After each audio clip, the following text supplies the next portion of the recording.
सूर्यकोटि समप्रभ निर्विघ्नं कुरु मे देव सर्वकालेषु सर्वदा। गुरुर्ब्रह्मा गुरुर्विष्णु गुरुर्देवो महेश्वरा गुरुर् साक्षात् परब्रह्म तस्मै श्री गुरुवे नमः। महायोग पिते तटे भीमरत्यं वरं पुंडलिकाय दातो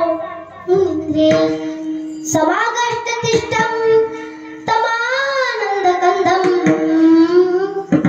परब्रह्मलिङ्गं भजे पाण्डुरङ्गम्।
त्यांच्या कृपादाने कथेचा विस्तार बाबाजी सद्गुरु दास तुका।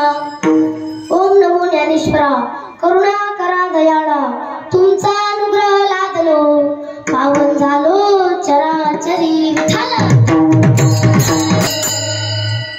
कीर्तनाच्या पूर्वी छोटासा पर्याय देणे वक्त्याचे कर्तव्य आहे।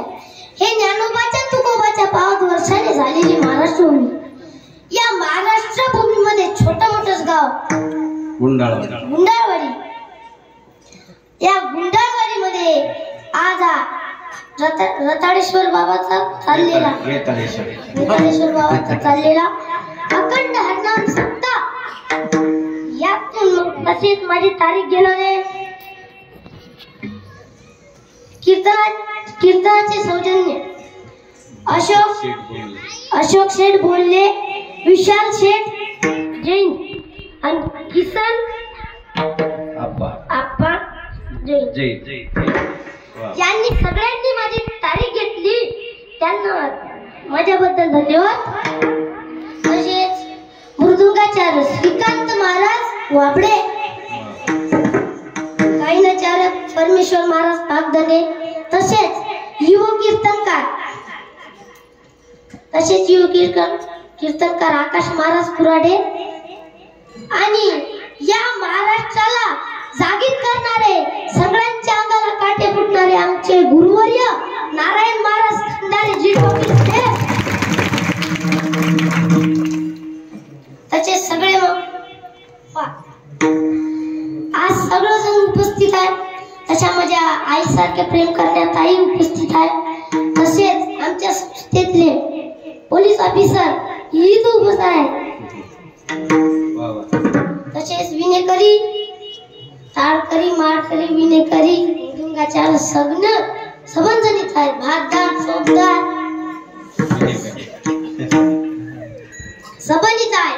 तसेच संस्थेचे अध्यक्ष आणि उपाध्यक्ष यांनाही धन्यवाद देतो।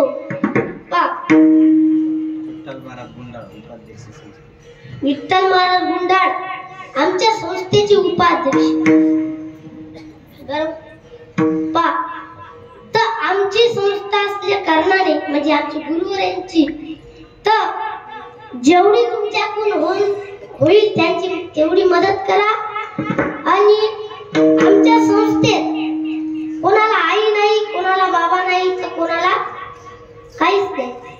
तर यांच्यासाठी थोडीशी मदत करा एवढी माझी विनंती आहे.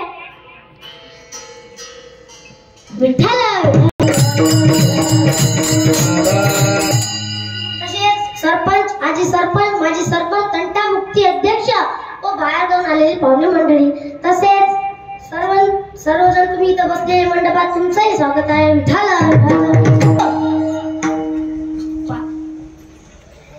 जगद्गुरु तुकाराम महाराज सांगतात शुद्ध बीजा पोटी खणरसाळ गोमट्या बीजांचे फळ ही गोमटी. बीज जर चांगली असेल ना रोपटे चांगली जन्माला येऊ शकते. तुम्ही म्हणसाल याच्या शंका आहे की बीजे बबुल का आम का से खाय.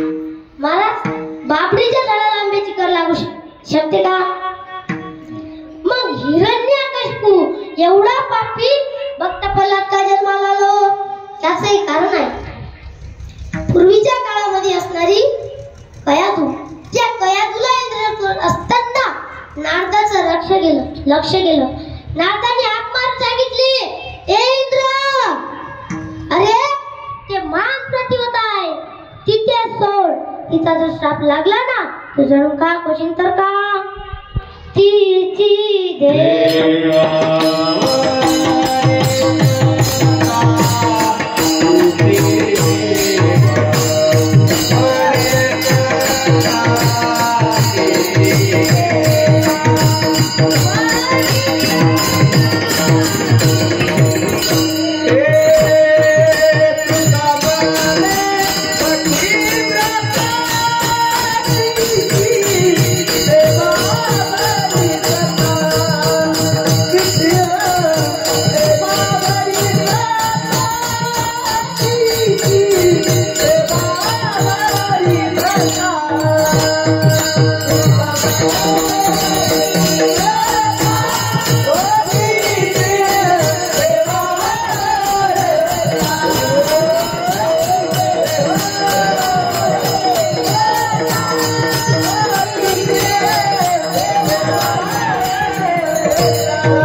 जगद्गुरु तुकाराम महाराज सात्विक कोणाला म्हणतात तर मग या महाराष्ट्राचे जाणते राजे छत्रपती शिवाजी महाराज.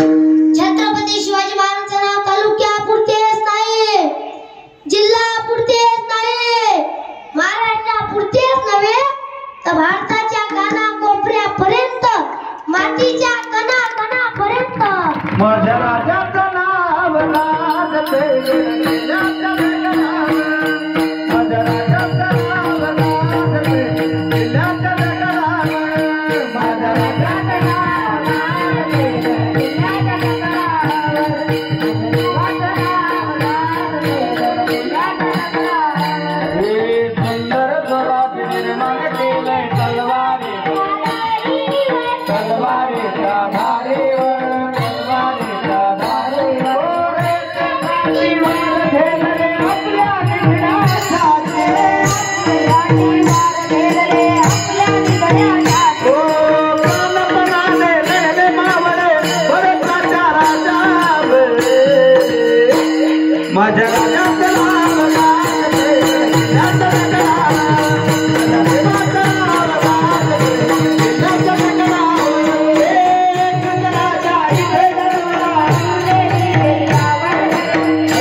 जगद्गुरु तुकाराम महाराज यांच्या आई वडिलांना धन्यवाद देतात. तर मग यांना घडवणारे कोण तर जिजाऊ माता. म्हणून माझी जाऊने दिया हवे सुंदर शिवाजी राजा, माझी जाऊने दिया हवे सुंदर शिवाजी राजा, माझी जाऊने दिया हवे सुंदर शिवाजी राजा, माझी जाऊने दिया हवे सुंदर शिवाजी राजा, जाऊने दिया हवे सुंदर शिवाजी राजा, दिया हवे सुंदर शिवाजी राजा, माझी जाऊने दिया हवे सुंदर शिवाजी राजा, माझी जाऊने दिया हवे सुंदर शिवाजी राजा. आनंदाने नाचत होती प्रजा, उघड्याचा तो एकच होता राजा, माझी जाऊने दिया हवे सुंदर शिवाजी राजा, माझी जाऊने दिया हवे सुंदर शिवाजी राजा,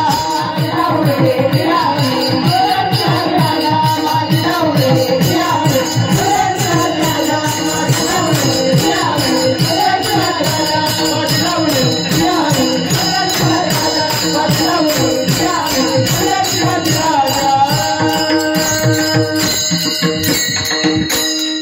काय माझ्या संभाजी महाराजांना त्रास झाला हो? डोळे काढले, नख काढले, जीभ काढली, तरी संभाजी राजाने थोडसा आवाज नाही केला. का ते धर्मवीर संभाजी महाराज होते, धर्मवीर संभाजी महाराज होते. पा त्यांच्या नावात धर्म राहिला, मग त्यांना धर्मवीर का म्हणतात तपा. ते धर्माचं पालन करणारे ते धर्मवीर एवढं हानी केल्या तरी धर्म बदलला नाही. त्याचं कारण की त्याचं नाव पडलं धर्मवीर संभाजी महाराज तपा. आता तुम्ही पिक्चर पाहत असाल, इच्छितीचे पिक्चर पाहिल्यापेक्षा आता निघाला बलिदान छावा. छावा म्हटली की आता काठी एवढा तो छावा पिक्चर चांगला पाहायला लायकीचा तो छावी पिक्चर आहे. एकदा भजन करा ढल. जगद्गुरु तुकाराम महाराज म्हणतात धन्य माता आणि नंतर पिता. असं का? संतांचं वाङ्मय ही शास्त्राच्या आधारे आहे. जसं मातृदेव भव आणि दुसऱ्या क्रमांकाला पितृदेव भव. पहा महाराज, कल्पना करा आपण कोणत्याही रस्त्याच्याकडे चालताना आपल्याला ठेस लागली ना, आई ग असा क्षण शब्द आपल्या तोंडाबाहेर पडतो. रोड क्रॉस करताना आपल्या अंगावर ट्रक आला ना, अरे बाप रे असा क्षण शब्द आपल्या तोंडाबाहेर निघतो. म्हणून धन्य माता आणि नंतर पिता हे जगद्गुरु तुकाराम महाराज अभंगाच्या प्रथमच्या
याची आई काय बोलली नाही. काही बोलावं तर पप्या ताटण उठून जाईल, एवढा भरपा कुठेच नाही. त्या पप्याने डबल प्रश्न विचारला, कुणी केली भाजी, कुणी केली भाजी. त्याच्या आईच्या तोंडातून शब्द निघाला, मी नाही केली. मग कुणी केली? तुझ्या बायकोनं केली. आता बायकोनं केली होय. चालायचं नवीन आहे, मसाल्याचा अंदाज नसेल वाढ. वा वा वा वा वा, आपलीच गाडी आपलीच माडी ना, आपल्याच बायकोची गोल गोल साडी, हातात बिडी, तू वळतोय काडी आणि त्याची बायको जाडी जाडी. नाही मात्र आठवडे तर का आई रे बैमान दुनिया.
या जगत्वामध्ये किंमत कुणाला आहे? या जगत्वामध्ये किंमत झटक्याला आहे. कुठे गेलं ट्रॅफिक मध्ये हा लगेच 100 रुपये. असं वारकरी असल्यावर 1 रुपया येत नाही हो. एवढे पुरुष मंडळी विठ्ठल विठ्ठल. आई जवळ असताना आई माझी मायेचा सागर दिला तिने जीवनाला. बायको आल्यावर बायको माझी भांडणाचा संसार दिला तिने भांडणाचा आधार. नवरा बायको म्हटलेला भांडण असणारच, भांडण करतात. पहा आता दुकानदाराच्या बायकोचे भांडण झाले ना, ते म्हणते नक्का पुढे सोडू. आता नाव्याच्या बायकोचे भांडण झाले, ते म्हणते तुम्ही माझा केसानेच गळा कापला. तुम्ही माझा केसानेच गळा कापला. आता बा आता पेंटाच्या बायकोचे भांडण झाले ना, थांबा तुमचं थोबाड सांगितलं. आता जर इथं पकवानाच्या बायकोचे भांडण झाले ना, म्हणते मग नका कोणी थापा मारू.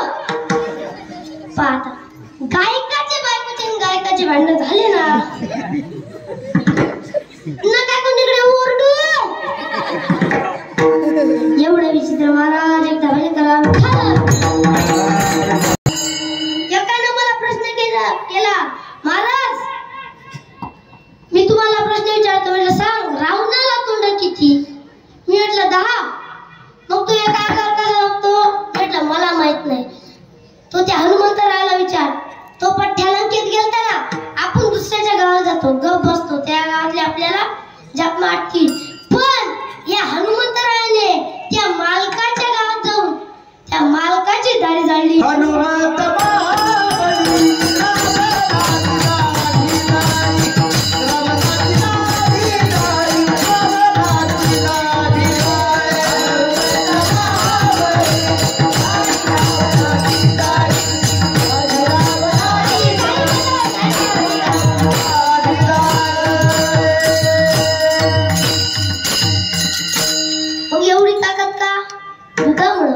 अंजनी मातेचा दुधाचा दगड सुंदर पडला ना, खट्टमाळ दगड तुटायची. आत्ता दूध आला का, आत्ता निघाल्या बाटल्या. आता जन्मताकापासून बाटली तो मोठे होईपर्यंत बाटली. मोठीपणी मोठी बाटली ती आम्हाला सुद्धा आवडत नाही. आम्हाला माहिती गंधावाली ते रबला जाता पत्रा देत, ती वापरा सुद्धा तुटत नाही. ते म्हणते तुमच्या ओरिजिनल दम असेल तर तुम्ही पिऊन दाखवा. याच्यासाठी आम्ही बुक्का लावतो का? याच्यासाठी आम्ही माळे घालतो का? एवढी ताकद होती हनुमंतरायात. पण मग हे तप कोण केलं? अंजनी मातेनं. अंजनी मातेनं या जगाच्या मालकाचं तप केलं. फक्त कोणतं नाम चिंतन? ओम नमः शिवाय. हर हर भोले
मेंढ्या चारायला जायचा.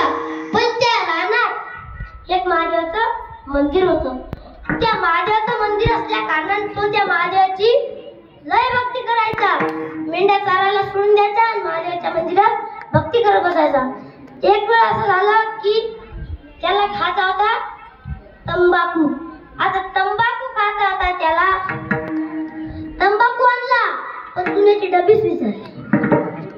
काय करा, चला महादेवापाशी. गेला महादेवापाशी, काही बोलला नाही. म्हटले, देवा माझ्यावर लय मोठं संकट आलं, मी काय करू?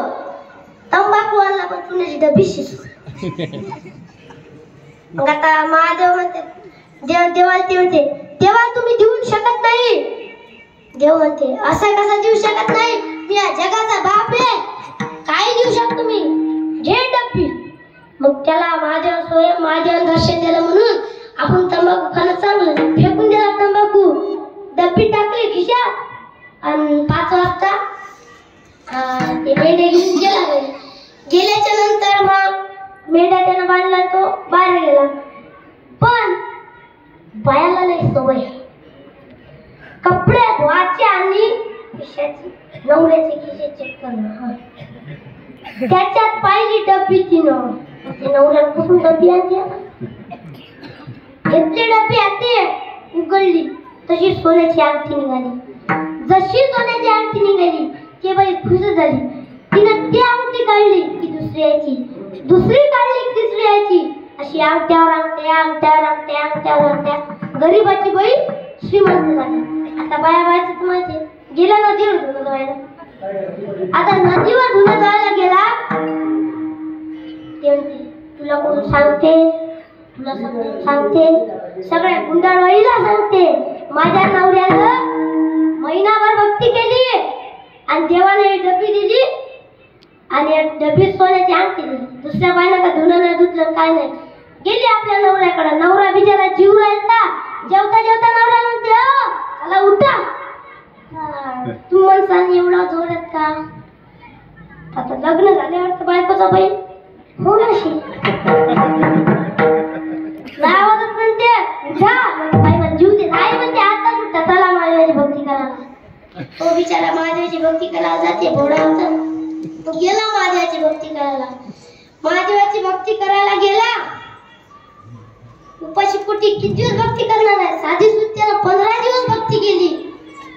15 दिवस भक्ती केली, तिने देव प्रसन्न आला नाही. वापस परतला, म्हणते का झालं? म्हणते नाही झाला देव प्रसन्न. मग डबल जा. त्याला डबल गेला, कशी तरी त्याने 1 महिना भक्ती केली, आकर्षित त्याला देव प्रसन्न झाला. आता देव प्रसन्न झाला म्हणते, घोडेबा म्हणते, सांग तुला काय पाहिजे ते. मला बी डबीच पाहिजे, मला बी डबीच पाहिजे म्हणते. हे दोन ते हे काय येडे गिडे झाले काय? कोणी येते डबीच मागते, डबीच मागते. म्हणजे माझा भोडेबाबा आहे हुशार, भोडे त्याचं नाव भोडेबाबा, भोडे नाही ते लय हुशार आहे ते. त्याने मी डबी दिली, घे तुझे डबी. गेला रस्त्याच्याकडे चालत असताना वडिलाचा ताण लागते, थांबला, सावली काही पाणी गिनी पेला. आता त्याला विचार पडला, या नेमकं डबी हाय तरी काय? उघडून पाहू, घेतली डबी हाती. जशी डबी हातात घेतली आणि जशी डबी खोलली तसा वस्तारा बाहेर आला. आमची राहिली दुरून वस्ताराच आला तर आला, सुपडा साप चमन गोटाच करून गेला. दाढी मिशीन काहीच चमन नाही, सुपडा साप चमन गोटाच केला. त्याला ते नाही सोचलं की आपल्याला फेकून देऊ, त्याला तेच वस्तारा आपण त्याला डबी चांगला होती बायको पैसे. आता दुरून आता बायको याच्यात दारात उभी होती, ती अशी पाहिजे.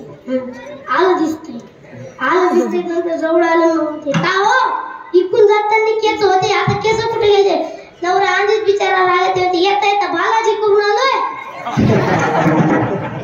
नवऱ्याला बिचारा डब्बी देऊन द्यायची, काय करा तुमचं करा, मी आता बाहेर जातो, तुमच्या डब्बीचं काय करायचं ते करा.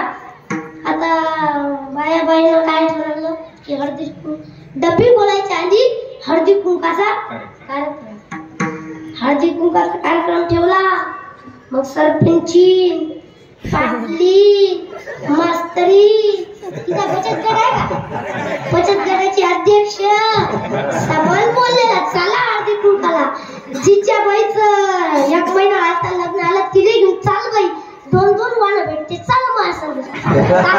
दोघी गेल्या, बसल्या, हळदी कुंकू झालं. आता विचार पडला डब्बी पुन्हा खोलायची. एक म्हणते जिचा माल तिनं खोलाव, ते म्हणते नाही नाही नाही. दुसरी म्हणते जिचा मान जिचा तिनं फुला. तर मान कोणाचा सांगा तुम्ही. मान कोणाचा बोलत चाला तुम्ही. सरपंचिनीचा मान. सरपंचिनीचा घ्या बाई सरपंचिन बाई डबे. सरपंचिन बाईने हळूच उठल्या. हळूच हळदी कुंकू नवल घेतला. हळदी कुंकू लावून झालं आणि हळूच हाती डबी घेतली. सरपंचिनीचे एवढे केस होते. हातवर केस होते. डबी हाती. जशी डबी उघडली तसा वस्तारा बाहेर आला.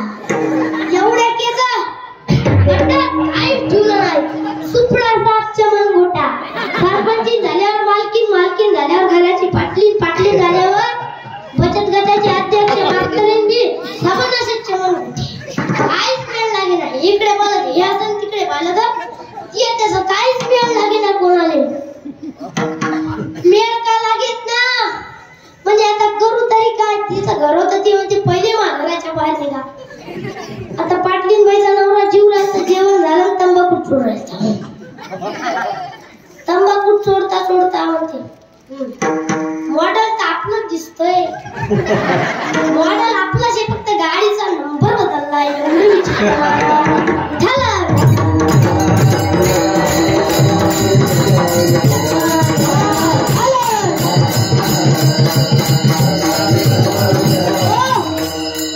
इथं सुना आल्यात का सुना. हा आल्या का सुना. कान खोल के सुना. जरा सासाला आई म्हणा. आणि तुम्ही सासूबाई थोडा सुनबाईचं खरं खोटं बंद करा.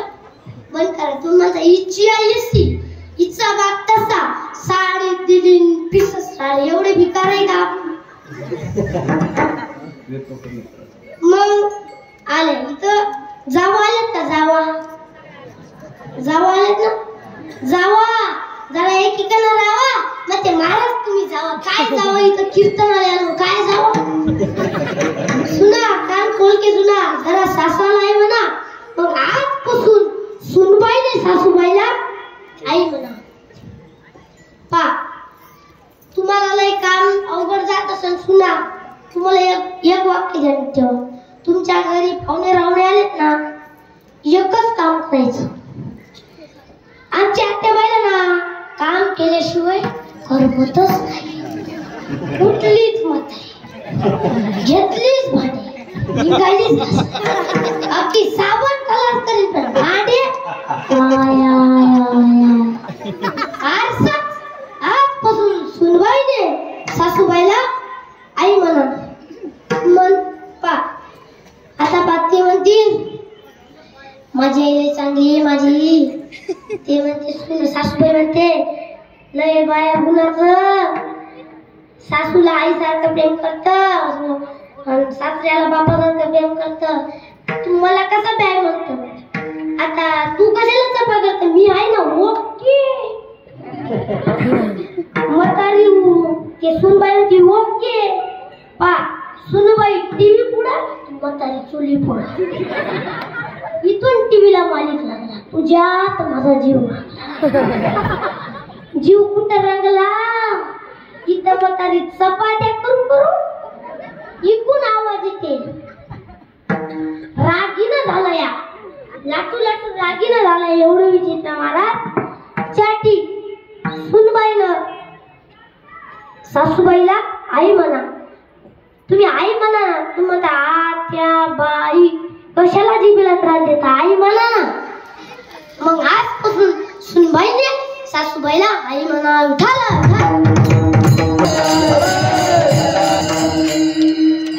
14 वर्षाची शबरी माता जेव्हा होती ना तेव्हा 21 वर्षाची झाली. आणि 21 वर्षात झाल्यानंतर शबरी मातेचं लग्न ठरवलं. उद्या लग्न होतं.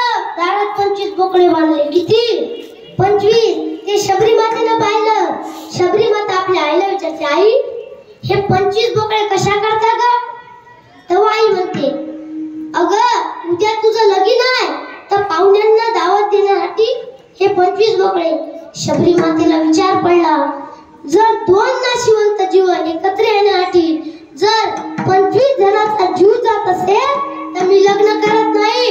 त्याच रात्री शबरीमाता अरण्यात निघून जाते. तवा निघून जाण्याचा आभास झाला आणि घरातले व पाहुणे मंडळी अरण्यात पाहायला आले. ते शबरीमातेला दिसले. शबरीमाता धावत पळाली. पळत जंगलात त्या अरण्यात एक हत्ती मेलेला होता. त्या हत्तीचा पोट फाडून त्याच्यात बसली.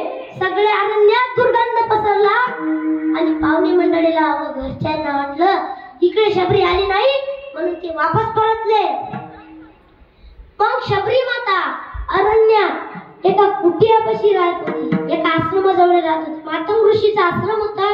त्या आश्रमाजवळ कुटिया करून राहू लागली. ते रोज सडा रांगोळी काढे. मग एक दिवशी ते तीर्थयात्रेला जात असताना शबरीमाता म्हणते का हो मातंग ऋषीजी हा जग चालवणारा कोण? तेव्हा मातंग ऋषी म्हणतात हा जग चालवणारा फक्त राम प्रभू. असं ऐकलं शबरीमाताला चांगलं वाटलं. पण त्या मातंग ऋषीला वाटलं की एवढं गोड प्रश्न आहे. तर जेव्हा मातंग ऋषी म्हटले तुला कधी ना कधी राम प्रभू भेटायला येईल, तेव्हापासून शबरीमाता राम प्रभूचा इंतजार करू लागली. घरात रांगोळी साळून करू लागली. फुलं फळं आणू लागली. कधी येईल माझे राम प्रभू? जब मेरे राम सीता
Oh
माकड होतं.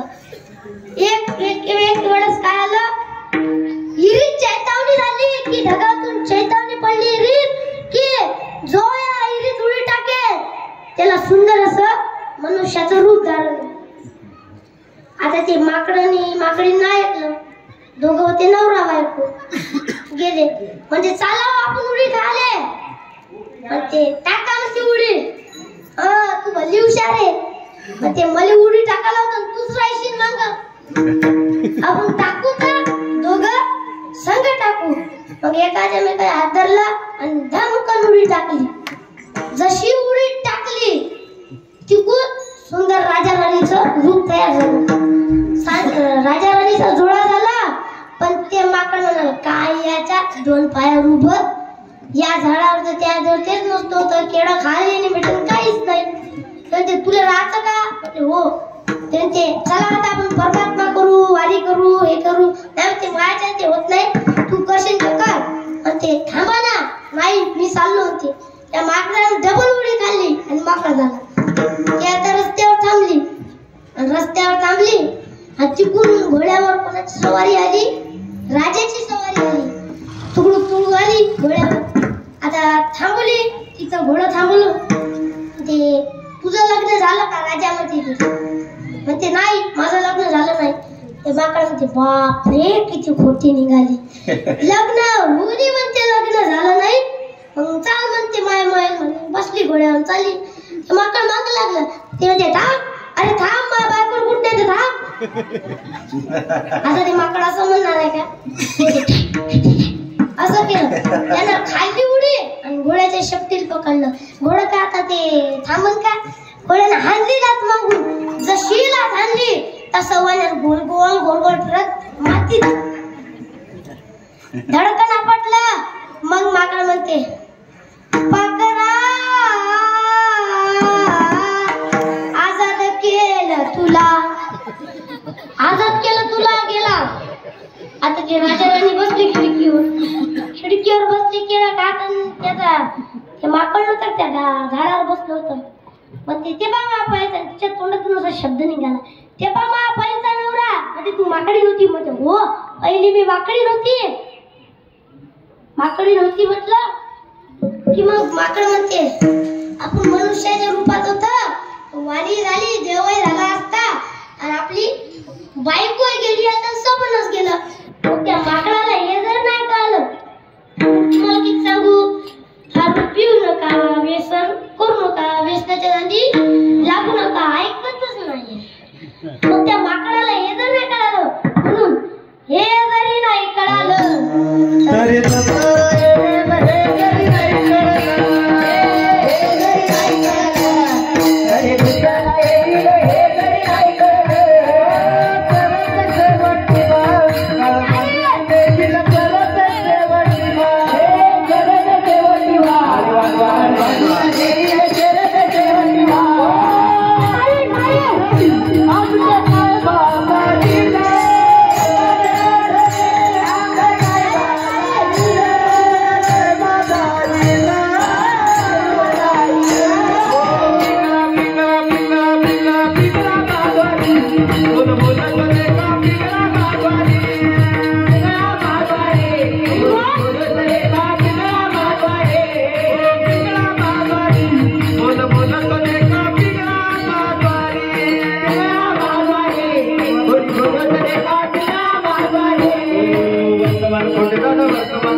Come on,